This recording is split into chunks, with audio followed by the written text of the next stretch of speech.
ओम शांति। आज 1 अप्रैल की बाबा की साकार मुरली के महावाक्य हैं जिन पर हम मनन चिंतन करेंगे। वो है कि जितना हो सके याद का अभ्यास बढ़ाते जाना है ना।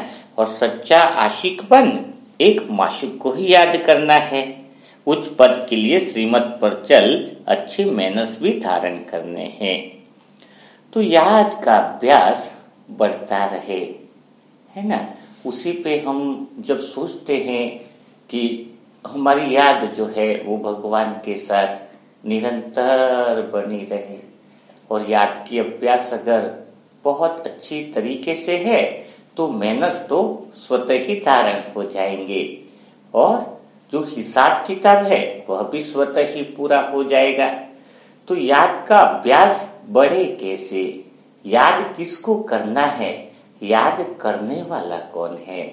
तो याद जो करने वाला है वह तो है मन। मन ही तो याद करेगा परमात्मा को। आत्मा को थोड़ी याद करने की जरूरत है। आत्मा तो सत्य स्वरूप में स्थिति है। तो मन भगवान को याद करे, और पता भी है कि याद के बिना कुछ होने वाला नहीं है, तो फिर तकलीफ किस बात की है? मन याद क्यों नहीं करता है? परमात्मा को निरंतर याद क्यों नहीं करता है? उसी पर हम विचार सागर मंथन करेंगे। तो मन भगवान को याद नहीं कर पाता है, इसके 3 मुख्यतः कारण है। अगर ये 3 कारण को समझ लिया तो फिर आपका मन सदा के लिए परमात्मा की याद में लवलीन हो जाएगा। तो पहली चीज है कि आपका जो अंदर प्रश्न आता है, मन तो बहुत चलता रहता है, मन तो बहुत भागता रहता है, मेरे मन में तो बहुत ज्यादा डर है, बहुत सारी चिंताएं भी मुझे सताती रहती है, तो भला इतनी जिम्मेदारियां भी हैं, तो भला मैं भगवान को कैसे याद करूं, है ना। यह बात सामने आ जाती है। और कई लोगों की बातें यही याद आती है कि इतनी परेशानियां नहीं है, लेकिन फिर भी भगवान हमें याद नहीं आता है। तो इसका कारण यह है कि आपने अपने मन को सदा कमजोर की दृष्टि से देखा है। आपने सदा अपने मन को हमेशा फालतू भागता रहता है, दौड़ता रहता है, इस दृष्टि से देखा है। आपने सदा अपने मन को व्यर्थ विचार और व्यर्थ संकल्प और व्यर्थ फीलिंग देता है, उस दृष्टि से देखा है। अगर आप याद नहीं कर पा रहे हो भगवान को, इसका कारण है आपने अपने मन की शक्तियों को पहचाना नहीं है। मन में बहुत ज्यादा पावरफुल शक्तियां हैं। तो आज हम बात करेंगे कि आपके मन में शक्तियां कितनी पावरफुल है। जब आप अपने मन की शक्तियों को पहचानने लग जाओगे तो फिर स्वतः ही आपको भगवान की याद आने लगेगी। तो मन की क्या शक्तियां हैं? तो जरा पहली शक्ति को देखते हैं कि जैसे आप कहते हो कि हे परमात्मा, या कमेंट भी आते हैं कि दुख बहुत है, डर बहुत है, तो क्या करूं? इस दुख के विचारों से मुक्त कैसे हूं? डर के विचारों से मैं मुक्त कैसे हूं, है ना। तो उसका सबसे पहला जवाब देखो तो आपको समझ में आएगा कि आपको दुख लग रहा है और डर लग रहा है, तो इसका जो प्रोडक्शन जो किया है वो आपके मन ने ही किया है। आपने देखा होगा, आपको सदा तो दुख नहीं हुआ ना, किसी समय तो आप खुश भी थे, है ना। अगर आज आप दुख में हो तो हो सकता है कल के दिन में आप पहले खुश भी थे। यानी आप जो दुखी का अनुभव कर रहे हो, जो डर का अनुभव कर रहे हो, वो दुख से मुक्त होने का मतलब क्या है? कोई आपको दुख से मुक्त कर ही नहीं सकता है। कारण क्या है कि दुख का जो प्रोडक्शन करने की ताकत है वह आपके मन के अंदर है, और खुशी को भी पैदा करने की जो ताकत है वह मन के अंदर ही है। मन चाहे तो दुख का उत्पादन करे, फैक्ट्री है मन। तो मन के अंदर वो बहुत असीम क्षमता है जो सब कुछ प्रोडक्शन कर सकता है। तो दुख को पैदा करने वाले आप स्वयं हो। अगर आप चाहते हो कि मैं आपको खुशी दूं, तो आपने देखा होगा पेन बनाने की फैक्ट्री मिल जाएगी। कोई चीज सामान देखोगे तो उसके उत्पादन की फैक्ट्री मिल जाएगी कि भाई ये चीज कहाँ से बनी है, तो पता चलेगा कि उस चीज का उत्पादन कहीं न कहीं से हो रहा है। लेकिन कभी खुशी पैदा कहाँ से होती है, खुशी कहाँ से मिलती है, उसका फैक्ट्री कभी देखा है आपने कि खुशी क्या कहीं से मिल सकती है? तो खुशी को उत्पादन इंसान स्वयं ही कर सकता है। उसके मन में ही वह ताकत है कि वह खुशी का उत्पादन कर सकता है। उसके मन में ही वह पावर है। तो आप जब पहली चीज यह समझनी होगी कि हम किसी को खुशी दे नहीं सकते हैं। चाहूं कि मैं किसी का लौकिक बेटा मैं उसको बहुत सामान दे दूं, ये दे दूं, वो दे दूं, इससे वह खुश हो जाएगा। जीवन भर प्रयास करते रहो, सारी दुनिया के सामान उसको लाके दे दो, जब तक उसके मन में वह कला न आए कि मैं अपनी खुशी को कैसे प्रोडक्ट करूं, कैसे उत्पादन करूं, तब तक वह खुश नहीं रह सकता है। और हमारे जीवन में ज्यादा समय हर किसी को खुश करने के अंदर जाता है। तो सबसे पहली बात है, खुद के अंदर ही खुशी का उत्पादन करना नहीं आया तो भला तुम औरों को क्या खुशी पैदा करना सिखाओगे। ठीक है, ये पहली शक्ति आपको बताई है। तो जब आपको बता दिया गया है कि खुशी का उत्पादन आप कर सकते हो, दुख के उत्पादन करने वाले भी हो आप ही हो, डर के उत्पादन करने वाले भी आप ही हो, चिंता सुख का उत्पादन करने वाले भी आप ही हो, तो शांति का उत्पादन करने वाले भी आप ही हो। लेकिन ये गलत उत्पादन फिर कैसे हो जाता है, ये गलत प्रोडक्टिविटी कैसे हो जाती है, राइट उत्पादन कैसे हो, इसके बारे में थोड़ा सा समझ लेते हैं। तो राइट उत्पादन करना चाहते हो ना, तो सिर्फ एक काम करना पड़ेगा। क्या करना पड़ेगा? इस बात को समझना होगा कि आपका जो दिमाग है ना, ब्रेन जो है ना, वो क्या है? कंप्यूटर है। मन क्या है? कीबोर्ड है। बिल्कुल ध्यान से समझना। अब मन जो कीबोर्ड है, तो आप जीवन में दुख, अशांति और परेशानी बार बार आ जाती है, खुशी कम रहती है। इसका कारण है कि आप मन से जो कीबोर्ड है उस पर गलत बटन दबा रहे हो। कौन सी? मैं कोई डिप्रेशन में तो क्या बता रहा है, डी पे ही क्लिक कर रहा है, उसकी मन की बटन जो है डी पर ही क्लिक कर रही है। एबीसीडी है ना कीबोर्ड में, अब डी पे दबेगा तो उत्पादन क्या होगा? डिप्रेशन। मैं बहुत डिप्रेशन में हूं, मैं बहुत तनाव में, मैं बहुत चिंता में हूं, मैं बहुत तकलीफ में हूं। अब उसकी बटन कहां पर दबी हुई है? उसका कीबोर्ड जो है वह डी पर ही दबा हुआ है। तो जब मन का बटन डी पर ही दबा हुआ है तो प्रोडक्शन किस बात का होगा? दुख का ही होगा, परेशानी का ही होगा। तो परेशानी कोई बाहर से कोई दे नहीं रहा है, बाहर से आपको कोई तकलीफ दे नहीं रहा है। आपने अपने मन रूपी जो संकल्प है या मन का जो कीबोर्ड आपके हाथ में है, उस कीबोर्ड के अंदर आपने डी के ऊपर ही दबा रखा है बटन। तो आपको वो कीबोर्ड यानी आपको बटन को चेंज करना होगा। दूसरे बटन पर आपका हाथ अंगुली जानी चाहिए। अगर आप खुशी का के का कीबोर्ड दबाओगे तो आपके जीवन में प्रसन्नता ही होगी, आपके जीवन में बड़ा आनंद ही होगा। तो यह कला जो है वह आपको सीखनी होगी कि आप राइट समय पे हमेशा अच्छे अच्छे कीबोर्ड दबाए। सुबह से उठते ही वी का कीबोर्ड नहीं दबाए। कोई तो सुबह उठते ही वी का बटन क्लिक कर देता है। वी का मतलब व्यर्थ विचार चालू हो जाते हैं। अब वो व्यर्थ विचार का उत्पादन करने वाला तो मन ही है। मन की क्षमता है कि वो जो चाहे वो पैदा कर सकते हैं, लेकिन चॉइस तो आपके हाथ में है ना। अभी आपके सामने चार चीजें हैं, एक चाय है, एक मिठाई है, फल फ्रूट भी है, जूस भी है। अब आप जो चाहो वो आप पी सकते हो, चाहे आप चाय पियो, चाहे आप जूस पियो, चाहे जो भी चीज पीनी है। तो चॉइस तो आपके हाथ में है। तो वैसे ही आपके सामने कीबोर्ड है, आप जिस चीज का चाहो उसका उत्पादन कर सकते हो। तो आपको राइट कीबोर्ड दबाने की कला आनी चाहिए। यहाँ तक आपको शायद पता चल गया होगा। अब यहाँ से थोड़ा सा हम आगे बढ़ते हैं, क्योंकि जैसे ही आप मन को समझ जाओगे तभी ही आप भगवान को याद कर सकोगे। भगवान को याद करने के लिए राइट समय पे राइट कीबोर्ड दबाना आवश्यक है और कीबोर्ड की कमांड पूरी आपके हाथ में होनी चाहिए और आपके अंदर यह पता चलना चाहिए कि अभी मैंने कीबोर्ड पे कौन सा बटन दबाया हुआ है।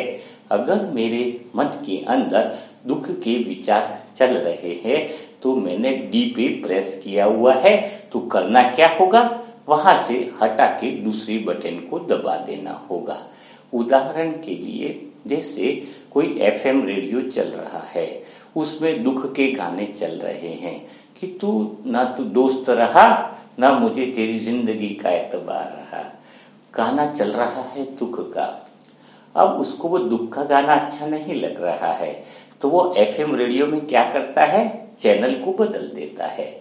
तो वहां पर अब खुशी के गाने चल रहे हैं तो फिर वह एफएम का जो दूसरा चैनल बदला वह दूसरे चैनल को रहने देता है। यानी वह दुख की बातें भले इधर है पास में अपने आसपास हैं, लेकिन उसने फ्रीक्वेंसी को चेंज कर दिया तो अब कौन सी बातें चलने लग गई, सुख की बातें चलने लग गई। तो वैसे ही मन के अंदर पहली चीज आप ताकत को समझ गए होंगे कि मन के अंदर ताकत है प्रोडक्शन की, मन के अंदर ताकत है उत्पादन की। अब आगे होता क्या है, जब आप गलत प्रोडक्शन करते हो तो होता क्या है यहां पर समझना होगा। उस गलत प्रोडक्शन को जैसे ही आप गलत कीबोर्ड दबाते हो तो बुद्धि का काम होता है, जिस बटन पे आपने क्लिक किया है बुद्धि उसी के बारे में तर्क और वितर्क करने लग जाती है। जैसे आपने बटन दबा दिया, किसी ने कुछ बोल दिया, व्यर्थ की बातों पे क्लिक कर दिया कि किसी भाई के साथ बहस हो गई या दोस्त के साथ कुछ भी, तो उस पे आपने क्लिक कर दिया तो बुद्धि क्या करती है, उसी विषय के बारे में तर्क वितर्क चालू कर देती है। आपने जिस बटन पे प्रेस किया है, अरे भाई को ऐसा नहीं कहना चाहिए था, उसको हमने जीवन में कितना कुछ किया है उसके लिए, और आज उसके बोलने की हिम्मत कैसे हुई। तो आपने जो बटन प्रेस की तो उसके अनुसार जो भी पहले के भी जो अनुभव है वो सारी शक्ति मन की है ना, सारी शक्ति सारी एनर्जी वो बुद्धि भी जो है वो उसी के बारे में चिंतन करके चालू हो जाती है। तो जरा सोचो, एक गलत बटन दबाने से आत्मा की कितनी शक्ति क्षीण होती है, यानी मन कितना कमजोर होता है और हम जिम्मेदार जो है वो दूसरे लोगों को ठहराते हैं। तो आज से आपको क्या करना है, राइट बटन पे क्लिक करना आना चाहिए, तभी बुद्धि सहयोग देगी। तो राइट बटन पे क्लिक कैसे करें उसके बारे में थोड़ा आपको और नॉलेज देते हैं, ज्ञान देते हैं। तो मन को यह समझ होनी चाहिए कि कौन सी राइट बटन है। उसके लिए पहला जो समझ होनी चाहिए वह यह होनी चाहिए कि आप दुनिया में जो कुछ भी इकट्ठा कर रहे हो, यानी आपके पास व्यर्थ बटन कौन सी है। व्यर्थ क्या है लाइफ में, तो व्यर्थ एक ही चीज है कि जीवन में आप जो कुछ भी छोड़ के जाने वाले हो, जो कुछ भी आपसे छूटने वाला है वह क्या है, वह सारा व्यर्थ है। यानी आप जो धन इकट्ठा किया हुआ है वह भी कचरा है आपके लिए। क्यों कचरा है, क्योंकि आप इसको छोड़ के जाने वाले हो। जो संबंध है, जो घर है, जो मकान है, जो गाड़ियां हैं, जो भी तुमने इकट्ठा किया है वह सब व्यर्थ क्यों है, जो भी तुम छोड़ के जाने वाले हो वह व्यर्थ है। तो आपका बटन व्यर्थ को इकट्ठा करने की तरफ जाना चाहिए या फिर जो साथ में जाने वाला है। तो साथ में जाने का अर्थ क्या है कि जब आप इकट्ठा करते हो वह आपके लिए व्यर्थ बनता जाता है और जो आप देते जाते हो वह आपके साथ जाता है। उदाहरण के लिए जो धन आपने अच्छे कार्यों में लगा दिया, तो जो आपने बांटना चालू किया, जो बांटोगे वो साथ में जाएगा, जो इकट्ठा करोगे वह व्यर्थ बन जाएगा। तो साथ में जाने वाला क्या है? आप दुआएं दे रहे हो, साथ में जाएगा। आपके पास 1 करोड़ हो, लेकिन उसमें से 1 लाख रुपया भी अगर आपने अच्छे कार्यों में लगा दिया है तो वो 1 लाख रुपया आपका काम का हो गया, क्योंकि वो साथ में जाएगा। बाकी 1 करोड़ में जो भी बचा वह आपके लिए घास भूसे के समान हो गया, क्योंकि वो व्यर्थ हो गया। क्योंकि जो चीज आपके साथ ही नहीं जा रही है वो आपके लिए किस काम की है? किसी यात्रा पर हमारा बैग फुल हो गया है, कुछ चीजें हमें छोड़नी पड़ रही है, चाहे वो बहुत काम की है, बहुत वैल्यूबल है, लेकिन अब तो वो हमारे लिए कचरा हो गई। क्यों कचरा हो गई? क्योंकि हम उसको लेके ही नहीं जा रहे। तो इतनी सारी चीजें आप दिन भर में जो भागदौड़ कर रहे हो, दिन में मन से वो बटन दबा रखिए, इकट्ठा करना है।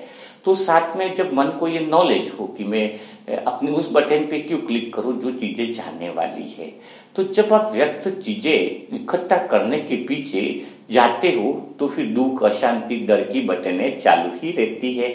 न चाहते हो भी आप उसी बटने पर क्लिक कर रहे हो, है ना। तो आप अगर बांटना चालू करो जो साथ में जाएगा तो मन स्वतः ही राइट कीबोर्ड दबाना चालू कर देगा। ठीक है, क्लियर हो गई बात? समझ में आई ना आपको? तो यहां तक बात को क्लियर आ गई।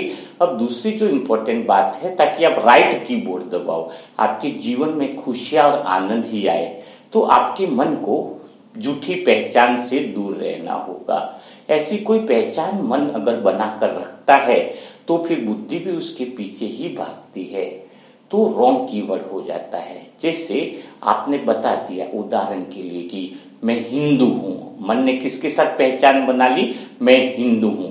अब विचार कौन से चलेंगे आपके लिए?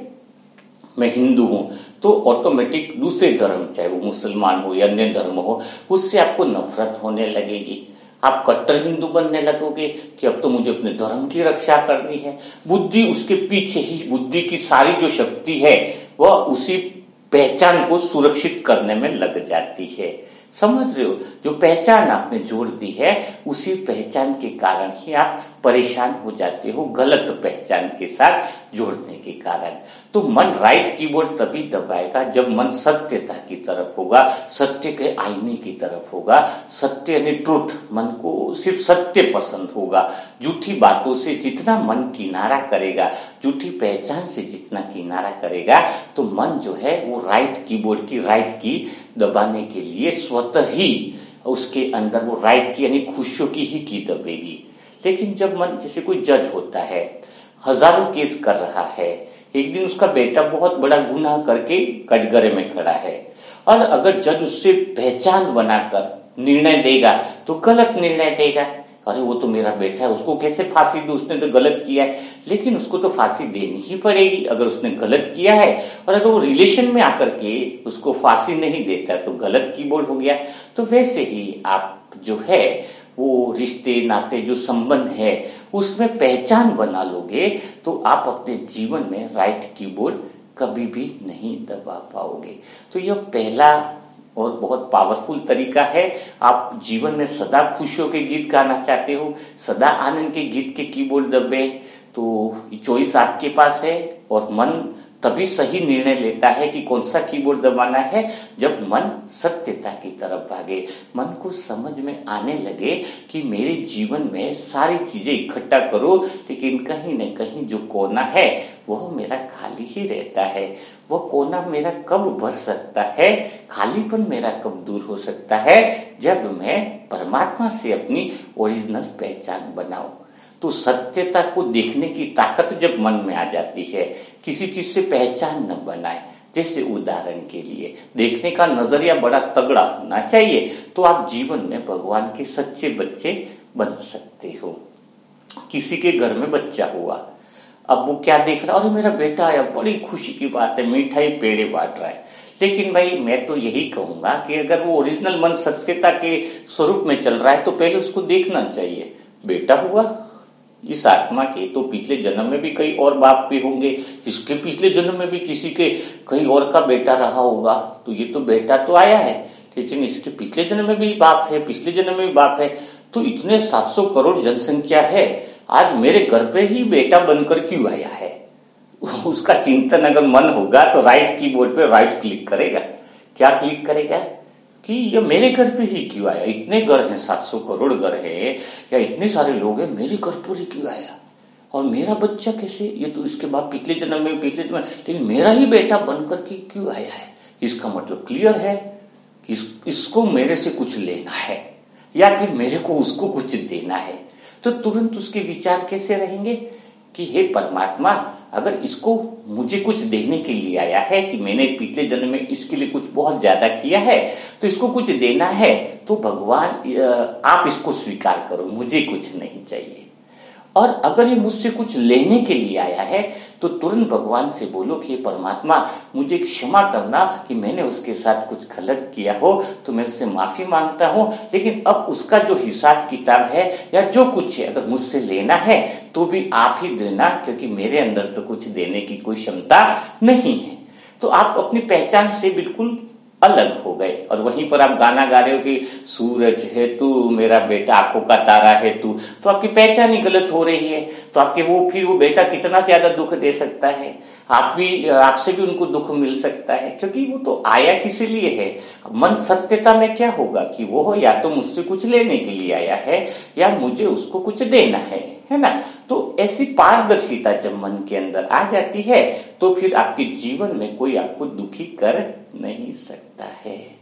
तो और मन का राइट कीबोर्ड दबे उसके लिए बुद्धि बहुत अच्छी चाहिए। बुद्धि का काम क्या है, यह थोड़ा सा कभी बुद्धि के बारे में अपने चर्चा नहीं हुई है, लेकिन बुद्धि को समझना होगा। बुद्धि कैसी होती है, बुद्धि तर्क वितर्क ही करती है, लेकिन जिसकी बुद्धि तर्क वितर्क करती है ज्यादा तो वो समझ लेना वो परेशानी भी बन जाती है। तर्क वितर्क करने का अर्थ है कि बुद्धि एक चाकू के धार की तरह है, वो हर चीज को बहुत बड़ा चेक करती है। जैसे उदाहरण के लिए अगर मन को राइट कीबोर्ड दबाना, हमारा राइट कीबोर्ड में अब कौन सा कीबोर्ड दबाना, जरा हम यहाँ पर आ जाते हैं। अब मन में हमारी बटन दबानी है बाबा को याद करने की, कौन सी, कि याद का अभ्यास बाबा का निरंतर रहे। तो कीबोर्ड मन में दबा दिया, कौन सा, कि अब मुझे भगवान की याद करनी है, निरंतर मैं भगवान की याद में रहूं।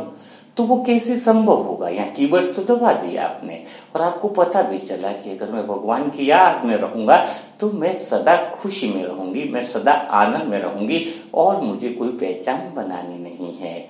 तो कीबोर्ड तो दबा दिया, अब बुद्धि भी उसके साथ में सही सहयोग करे। तो बुद्धि का काम क्या है, तर्क वितर्क करना। वो चाकू की तरह है, कोई भी चीज होती है ना उसकी मतलब चीरफाड़ कर देना। बुद्धि का अर्थ क्या है कि मतलब चीरफाड़ कर देना, मतलब कोई चीज उसके लिए बोले तो तर्क वितर्क करने चालू हो जाए। वो देखते हैं कि ऐसी क्यों है, मुझे तर्क दो, है ना। तो जब बुद्धि बहुत ज्यादा तर्क करती है तो क्या होता है, बुद्धि को तर्क कौन सा दिया गया है आपने, कि मैं आत्मा हूं। तो वो आत्मा के बारे में इतनी जानकारी इकट्ठा कर रही है, आत्मा कैसी है, आत्मा बिंदु है, आत्मा पॉइंट ऑफ लाइट है। अच्छा, आत्मा अजरम और अविनाशी कैसे है, तो बुद्धि क्या कर रही है, बहुत ज्यादा तर्क वितर्क करती है। और बहुत ज्यादा अगर तर्क वितर्क वाली बुद्धि है ना तो फिर वो आत्मा तक कभी नहीं पहुंच पाएगी, आत्मा कभी समझ ही नहीं पाएगी।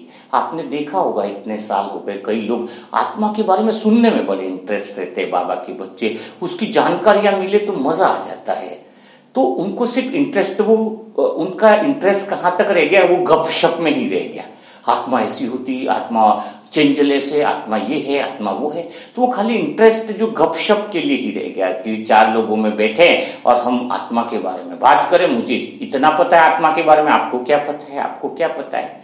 तो होगा क्या, वो आत्मा तक कभी पहुंच ही नहीं पाएगा, कभी आत्मा को सत्य रूप में अनुभव ही नहीं कर पाएगा।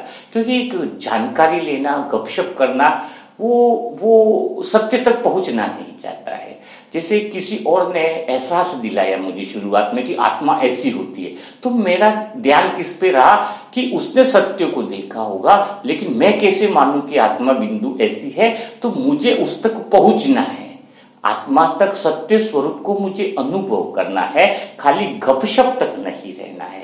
जो गपशप और तर्क वितर्क में जानकारियों के अंदर ही रहते हैं वह आत्मा के सत्य स्वरूप तक कभी नहीं पहुंच पाते हैं। जो तर्क वितर्क, यानी जैसे उदाहरण के लिए आपकी बुद्धि तर्क वितर्क कैसे करती है, जैसे आपके सामने फूल रख दिया गया, आपको बोले कि फूल कैसा होता है, तो आपने क्या किया, फूल को जानने के लिए फूल की एक पंखुड़ी तोड़ दी, उसकी जानकारी ली, फिर उसकी टहनी तोड़ी फूल की, एक एक चीज आपने फूल को तोड़ करके एक एक चीज उसके अंदर क्या है वो पता लगा दिया। फूल के बारे में आपने पूरी जानकारी इकट्ठी कर ली, लेकिन हुआ क्या, पूरी जानकारी आपके पास फूल के बारे में, लेकिन फूल तो बचा ही नहीं, फूल के तो टुकड़े टुकड़े टुकड़े कर दिए आपने, समझ रहे। तो वो बुद्धि ऐसा काम करेगी। तो आत्मा के बारे में पूरी जानकारी इकट्ठा कर लेगी, आत्मा का अनुभव ही नहीं है आपके पास है। फूल के बारे में सारी जानकारियां है, लेकिन अब फूल तो बचा ही नहीं, है ना। तो कहने का अर्थ क्या है कि अभी क्या करना होगा, खाली बाबा क्या कहते हैं, ज्ञान से कोई परमात्मा तक नहीं पहुंच सकता है।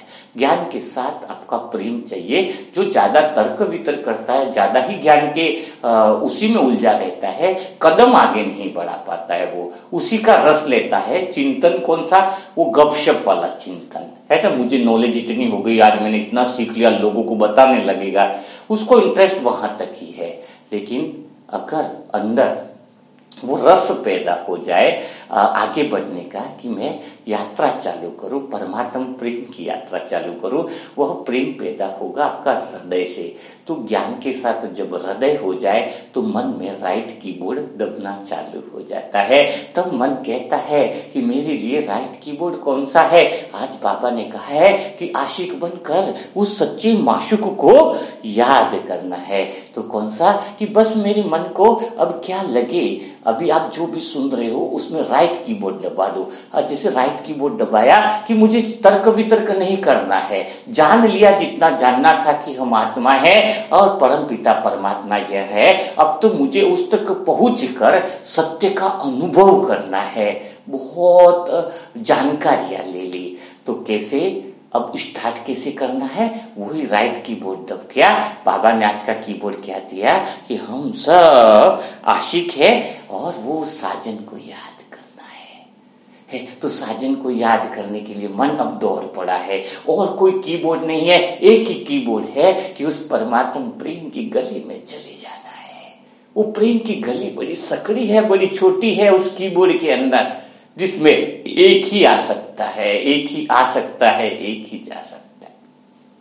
तो उस प्रेम की गली में से परमात्मा बचा, वो परमात्मा ही मुझे दिख रहा है। परमात्म प्रेम की गली बड़ी सकड़ी है, तो मैं अपने आप को समर्पित कर दूं, खुद को मिटा दूं, क्योंकि सिर्फ गली में तो एक ही है। तो वो परमात्मा में मैं अपने आप को इतना समर्पित कर दूं, अपने मन को समर्पित कर दूं, यानी दूसरी जो भी पहचाने हैं, दूसरे कीबोर्ड की जितनी भी बटनें हैं, आज मैं सबको खत्म करके एक ही कीबोर्ड की एक ही पे प्रेस करती हूँ कि हे परमात्मा, मैं तेरे पे डूब जाऊं, तेरे प्रेम में मैं इतनी खो जाऊं कि बस पूछो मत। यानी अब आपका मन उस परमात्म प्रेम में डूबने लगा है।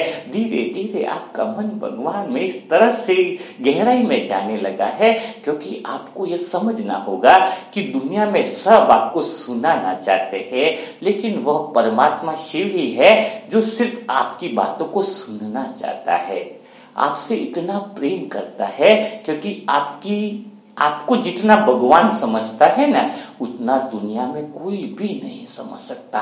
आपके अंदर जो फीलिंग है, आपके अंदर जो भावनाएं हैं, उसको सिर्फ कौन समझ सकता है, उसको सिर्फ परमात्मा ही समझ सकता है। तो परमात्मा को याद करना यानी उसके प्रेम में डूब जाना, उसके अलावा और कोई कीबोर्ड यानी और कुछ चीजें आपको याद नहीं आए। यानी जैसे साजन का संबंध होता है ना, तो उसमें इस तरीके से आपको प्रेम लगेगा कि जब मैं आत्मा, जैसे कैसे करती हूँ बात कि हे साजन, जब मैं आत्मा आपके पास आती हूँ तो बहुत बातें लेकर आती हूँ, बहुत बातें आपसे कहना चाहती हूँ, लेकिन जब भी मैं आपको देखती हूँ तो वह सब बातें भूल जाती हूँ जो मैं आत्मा आपसे कहना चाहती हूँ। आपके साथ मुझे हर पल हर सेकंड इतना आनंद लगता है कि आपके अलावा जैसे मेरे जीवन में और कुछ हो ही नहीं। और आप सब आत्माएं अनुभव करोगी कि जब आप परमात्म प्रेम में डूबे हुए हो तो क्या लगेगा कि संसार, सारा संसार जो है वो आपके अंदर आ गया है। लेकिन अगर आप संसार में हो और परमात्मा की याद में न हो तो संसार की भीड़ भी आपको कैसी लगेगी, एकदम तन्हाई वाली लगेगी, कुछ खालीपन सा लगेगा। तो उस परमात्म प्रेम में, परमात्म रस में जब डूब जाओगे तो जो आपकी बुद्धि के प्रश्न है कि मैं आत्मा कौन हूँ, आत्मा कैसी होती है, तो पूछने वाला ही जब नहीं बचेगा है। आत्मा के अंदर जब आप सत्य स्वरूप में पहुंच जाओगे तो क्या है, उसका अनुभव क्या है कि पूछने वाला ही नहीं बचता है कि आत्मा क्या है। तो उस गहराई में, उस परम सत्य में इतना डूब जाओ कि उसके अनुभव को जब आप अनुभव कर लोगे तो लगेगा आपको कि मैंने पाना था सो पा लिया, अब कुछ पाने की तमन्ना नहीं। कितना आनंद आएगा। अब आप पूरी दुनिया को कैसे देखोगे? जैसे कोई भीड़ होती है ना, ट्रैफिक जाम हो गया, कार के अंदर जा रहे हो, वो ट्रैफिक जाम हो गया तो आपको क्या लग रहा है? बहुत परेशानी हो रही है, 1 घंटा ट्रैफिक रहने वाला है, तो स्थिति आपके लिए परेशानी वाली बात है। लेकिन जैसे कोई गुब्बारे से ऊपर से नीचे आ रहा है, क्या आ रहा है? गुब्बारे से नीचे की तरफ देख रहा है ऊपर से, तो वो जो ट्रैफिक है ना, वो भी उसको बहुत ऊंचाई पर रहने से बड़ा मजेदार लग रहा है। तो जब आप परम आनंद में हो जाते हो तो वो दुनिया पूरी एक तरीके से एक ऐसी सीन लगती है जिसमें सिर्फ आपको वो खुशी और परम आनंद ही दिखाई देता है। यानी अब क्या हुआ पता है आपको? कि जैसे बुद्धि चाकू के धार की तरह है, लेकिन अगर सही हाथों में वो चाकू दिया जाए तो उसका सही उपयोग होगा। तो बुद्धि रूपी चाकू का महत्व नहीं है, उसको पकड़ने वाले हाथ पे निर्भर करता है कि इसका उपयोग कैसे करें। तो अब मन और बुद्धि जो है अपन राइट की दबाएंगे, और क्योंकि परमात्म प्रेम में हम डूबने लगे हैं, परमात्म प्रेम की गहराई में हम जाने लगे हैं, तो अब थोड़ा ज्ञान को क्या करना है? तर्क वितर्क से छोड़कर उस परमात्म प्रेम में डूबने के लिए हृदय का उपयोग करना है। अपने हृदय में भगवान के अलावा और कुछ रहे नहीं। तो आज पूरा दिन जो है आप यही अभ्यास करो कि मुझे ज्ञान बहुत सुन लिया, ज्ञान बहुत समझ लिया, अब मुझे उस सत्य तक पहुंचना है, राइट कीबोर्ड दबाना है और मन की शक्तियों को पहचानना है कि मैं ही चाहूं तो खुशी का उत्पादन कर सकती हूँ, मैं ही चाहूं तो दुख का उत्पादन कर सकती हूँ। और एक बात और क्लियर होगी कि मैं किसी को खुशी दे नहीं सकती हूँ जब तक वो अंदर से ये चाह न ले कि मुझे खुशी पैदा करनी है। तो आपको आसपास के जो भी रिलेशन वाले हैं, संबंधी वाले हैं, तो उनको इस बात का एहसास दिलाओ कि राइट कीबोर्ड कैसे दबाते हैं, मन से खुशी का प्रोडक्शन कैसे करते हैं। साधन लाखों करोड़ों रुपया देने के पीछे दिमाग मत लगाओ, क्योंकि कितना भी देते जाओगे और स्ट्रेस उनका बढ़ता जाएगा और वो गलत फहमी में होते जाएंगे कि खुशी बाहर से मिलेगी, जबकि खुशी का उत्पादन तो अंदर से ही संभव है। तो कल फिर मुलाकात करेंगे ऐसे मुरली मनन चिंतन के साथ। तब तक के लिए सभी भाई बहनों को ओम शांति। और जो भी मनसा सेवा ग्रुप से जुड़ना चाहते हैं, बहुत अच्छा चल रहा है, क्योंकि दुआएं यानी देना यानी जो साथ में चीज चलने वाली है। तो अगर आप भी चाहते हो कि कुछ ले जाने वाली चीज मुझे साथ में रखनी है, तो मोबाइल नंबर नोट कर लीजिए 7202921969। इस पे आप मैसेज कर सकते हो, तो मनसा सेवा ग्रुप से आप जोड़ दिए जाओगे। तो तब तक के लिए सभी भाई बहनों को ओम शांति।